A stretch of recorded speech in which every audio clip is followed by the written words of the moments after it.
Move over, Jupiter Ascending, there's a new Jupiter in town.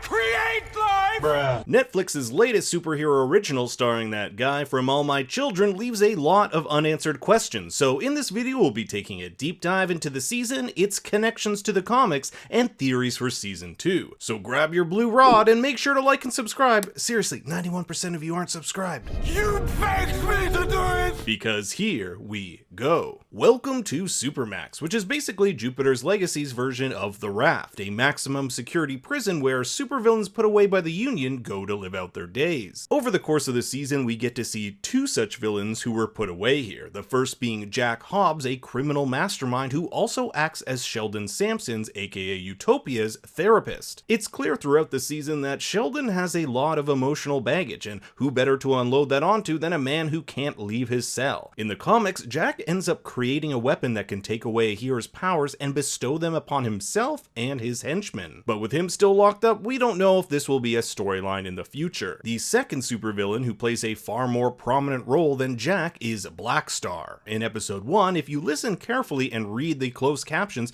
you'll learn that Blackstar used to be a scientist by the name of William Henry Bendel. He has an antimatter battery buried in his chest, but the show doesn't go into detail into Blackstar's origin story. We do know, however, that he has several criminal followers like Barian, who we see take on Lady Liberty in episode 6. For an evil villain, he sure has a love for romance novels like Forbidden Touch or Faithless Seduction, which is written by fictitious author Fiona Bauer, who is the show's art department coordinator. To his surprise, Blackstar's cell door opens, allowing him to escape. In episode 7, we saw Walter Sampson, aka Brainwave, visit Blackstar with the real intention of disabling the lock on his cell door. As we'll find out later, this is all part of Walt's master plan, which makes the dialogue in this scene all the more powerful, knowing Walt will eventually betray his brother. If I could, I'd find a way to expose the Utopian for the fraud that he is. That's exactly what Walt wants. He wants to show how the Utopian's code, the rule members of the Union live by, is flawed and outdated.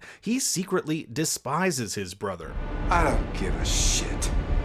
I'm not my brother. And Walt definitely is not. He has a completely different philosophical belief on how members of the Union should use their powers. Walt believes that the Union should intervene and shape world events, even if it means killing. He even says in the final episode, "Why did they give us these powers at all?" So we could rule the world. Obviously. Take, for example, Sheldon and Walt's discussion of whether or not they should have intervened in World War II. Sheldon says such an intervention goes against the code. It is against the code. We don't kill, we don't lead, we inspire. If they were to intervene, it would be taking away free will from the rest of humanity, which Walt responds, Well, some would say free will is what's bringing the world to its knees. This foreshadows what happens in the comics when Walt ends up turning the Union against the Utopian and leading the world into a dystopian future where he rules all. But Walt's motivation for believing this particular worldview is rooted in his jealousy and resentment for his brother. Walt hated how Sheldon was their father's golden child who could do no wrong. Do you want to know what my problem is? It's taking a backseat to a younger brother. Never deserved half the attention he received. This harkens back to the year 1929, when Walt insisted their father not expand the company's steel mill, fearing an economic collapse. The father, however, listened to Sheldon, and the company eventually lost everything in the Great Depression. Dad would still be alive if you listened to me!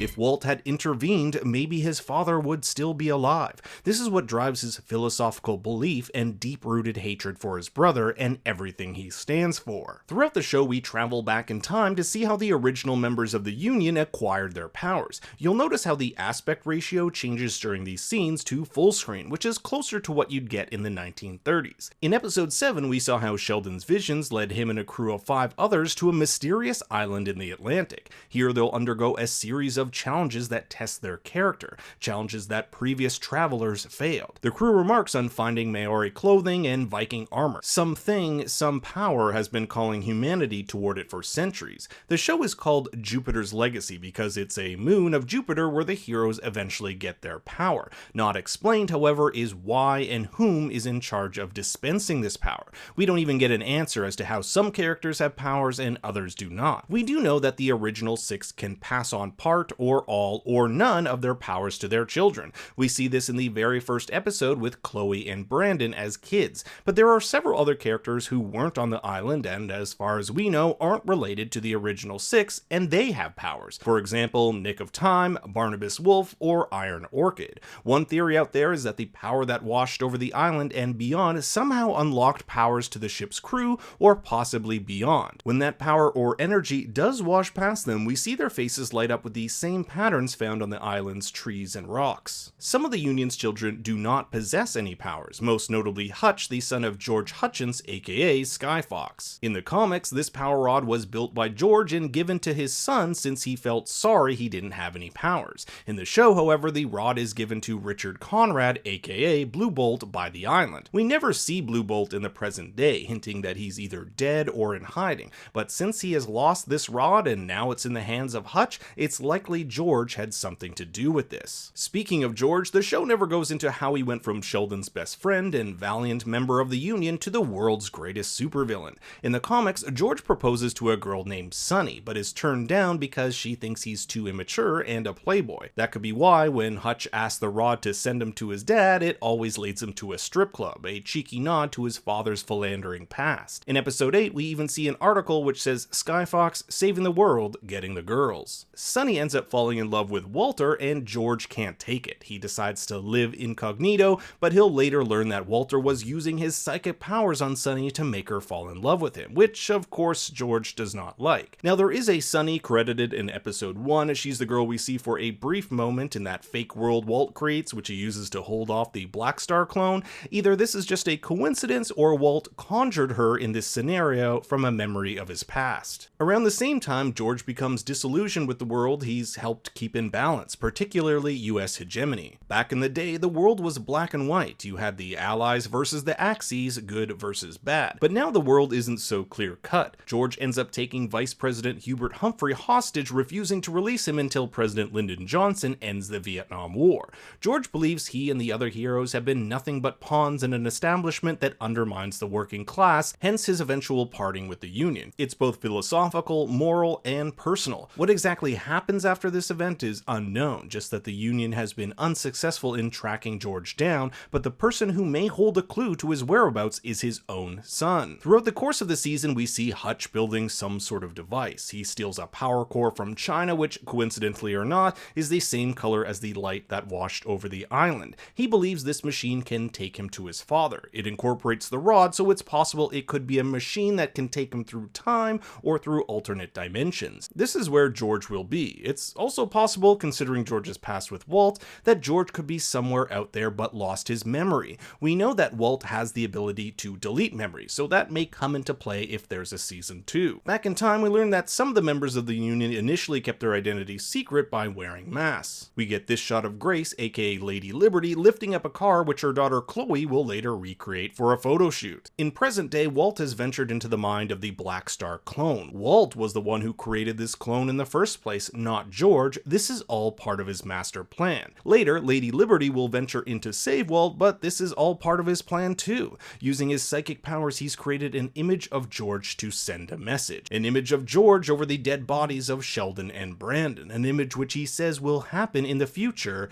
It's a warning. Here is where it can get a bit confusing. This image here seems to be completely fabricated by Walt. However, this Skyfox we see in Black Star's mind could and likely is the real Skyfox, who was lured there by Walt. It's unlikely, though, that he was trapped within this clone's mind for decades, and his real whereabouts are still unknown. It might also be possible this entire thing was an act by Walt, but that doesn't seem as likely. Meanwhile, Hutch's crew finds out he's been sleeping with Chloe, the daughter of the Utopian. They won't help him steal the power core in China because of the risk of getting in a tussle with the world's strongest superhero. Fun fact, the getaway van they purchased, which can go through walls, was sold by Hatto the Sorcerer, a character from the League of Extraordinary Gentlemen comics who is based off real-life occultist Aleister Crowley. It's Chloe who ends up saving Hutch from the Chinese vault after he decides to go at it alone. She's been following him, and in this scene we get to see that bullets bounce right off her, and she also speaks Mandarin. Her saving of Hutch also allows him to open up to her and show off what he's been working on,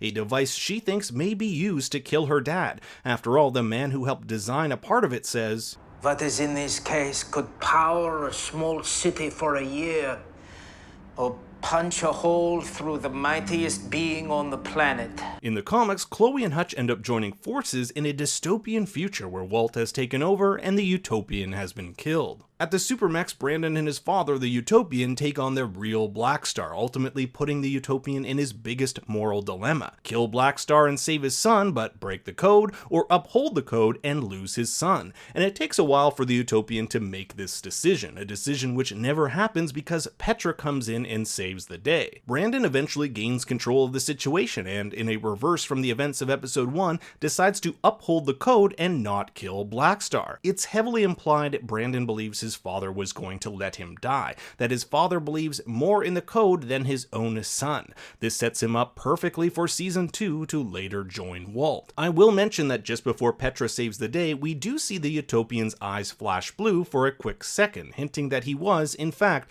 going to kill Black Star, but we'll just never know. We get one final flashback of the Union coming into their headquarters for the first time. Notice how Fitz can walk here. In the comics, he loses his ability to walk after a battle, but considering the amount of changes the show has made from the original material, I wouldn't be surprised if this injury in the show will somehow tie back into George. Finally, we have Raiku, Walt's daughter, who helps her father get into Black Star's head, but in so doing finds out his plan. She and him don't have the best relationship, with her having resentment for how he left her mother. She even blackmails him for $50 million, threatening to expose him if she doesn't get the money. But Walt so believes he's doing the right thing that he ends up killing his own daughter. This is juxtaposed with him consoling Sheldon, who believes he's about to lose his child after failing to protect him against Black Star. We have one father who killed this child and the other who fears losing a child. For Walt, this is all going according to plan. He's caused a rift between the Utopian and his son, Utopian and the rest of the heroes, and simultaneously set up George as the fake villain. If all goes according to plan, it looks like the show will follow in the footsteps of the comic, with season 2 focusing on the fracturing of the Union and the death of the Utopian, with Walt coming into power and taking over the world. But what did you think of Jupiter's Legacy? Do you think it will get a season 2 renewal? Let me know in the comments below. Thanks for watching, and be sure to like and subscribe, it really helps the channel out a lot.